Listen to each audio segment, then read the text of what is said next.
मेरा नाम सोनू कंवर, कक्षा 7 है। कलयुग समाज के अशुभ लक्षण।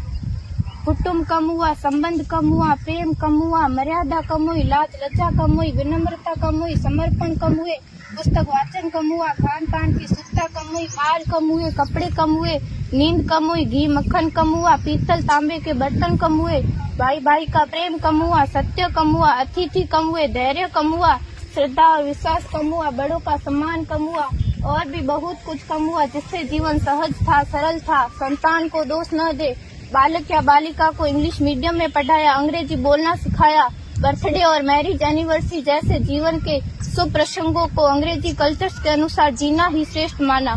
माता पिता को मम्मी डैड कहना सिखाया। जब अंग्रेजी कल्चर से परिपूर्ण बालक या बालिका बड़ा होकर आपको समय नहीं देता, आपकी भावनाओं को नहीं समझता, आपको तुच्छ मानकर आपसे जुबान लड़ाता, जब आपको बच्चे में कोई संस्कार नजर नहीं आता, तब घर के वातावरण को गमगीन किए बिना, संतान को दोष दिए बिना एकांत में जाकर रो लीजिएगा, क्योंकि पुत्र या पुत्री की पहली वर्षगांठ से ही भारतीय संस्कारों के बजाय मंदिर जाने के बजाय केक कैसे काटा जाता है, यह सिखाने वाले आप और अम्मी है। जब बच्चा पहली बार घर से बाहर निकलता है तो प्रणाम और आशीर्वाद के बदले बाय बाय कहना सिखाने वाले आप और अम्मी है।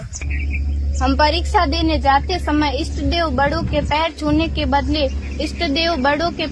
के बदले बेस्ट ऑफ लक कहकर परीक्षा भवन तक छोड़ने वाले आप और अम्मी है।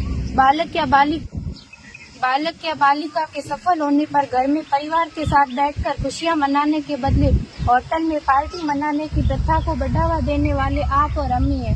बालक या बालिका के विवाह के पश्चात कुल देवता देव दर्शन भेजने से पहले हनीमून के लिए फॉरेन टूरिस्ट स्पॉट भेजने की तैयारी करने वाले आप और अम्मी है। ऐसी कई ढेर सारी अंग्रेजी कल्चर्स को हमने जाने अनजाने स्वीकार कर दिया है। अब तो बड़े बुजुर्गों के पैर छूने में भी शर्म आती है। गलती किसकी? मात्र आपके माता और पिता की। अंग्रेजी अंतर्राष्ट्रीय भाषा है, से काम का जेतु सीखना है, अच्छी बात है, लेकिन इसकी संस्कृति को अपने जीवन में उतारने की तो कोई बाध्यता नहीं थी।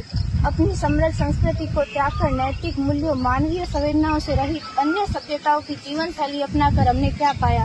अवैध संबंध, टूटते रिश्ते, व्यसन युक्त धन, थके हारे मन, छल भरे रिश्ते, अनुशासनहीन संतानें, असुरक्षित समाज। एक बार विचार जरूर कीजिएगा कि संस्कारवान पीढ़ी क्यों आवश्यक है।